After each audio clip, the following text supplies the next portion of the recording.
Tokiwadera, Japan. Cicadas, as every Japanese schoolchild knows, lie underground for years before rising to the Earth's surface in summer. They climb up the nearest tree, where they cast off their shells and start their short second lives. During their few days among us, they mate, fly and cry. They cry until their bodies are found on the ground.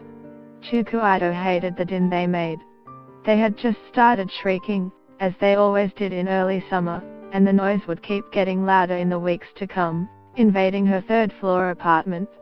As one species of cicadas quieted down, another distinct cry would take over. Then, as the insects peaked in numbers, showers of dead and dying cicadas would rain down on her enormous housing complex, stopping only with the end of summer itself.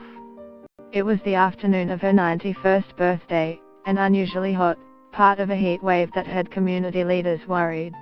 Elderly volunteers had been winding through the labyrinth of footpaths, distributing leaflets on the dangers of heat stroke to the many hundreds of residents like Ito who lived alone in 171 nearly identical white buildings.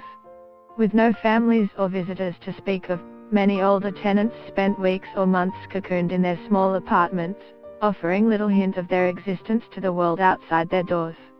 And each year, some of them died without anyone knowing, only to be discovered after their neighbors caught the smell. The first time it happened, or at least the first time it drew national attention, the corpse of a 69-year-old man living near Ito had been lying on the floor for 3 years, without anyone noticing his absence. His monthly rent and utilities had been withdrawn automatically from his bank account. Finally, after his savings were depleted in 2000, the authorities came to the apartment and found his skeleton near the kitchen, its flesh picked clean by maggots and beetles, just a few meters from his next-door neighbors.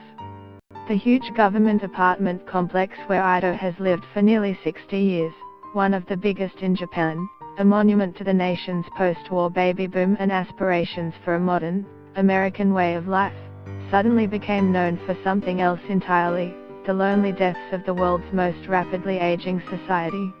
Get the latest news and updates emailed straight to your inbox. By submitting your email, you are agreeing to Fairfax Media's terms and conditions and privacy policy. Summer was the most dangerous season for these deaths, and Ito was taking any chances. Born in the last year of the reign of Emperor Taisho, 1926, she never expected to live this long. One by one, family and friends had vanished or grown feeble. Ghosts, of the living and dead, now dwelled all around her in the scores of uniform buildings she and her husband had rushed to in 1960, when all of Japan seemed young. She had been lonely every day for the past quarter of a century, she said, ever since her daughter and husband had died of cancer, 3 months apart.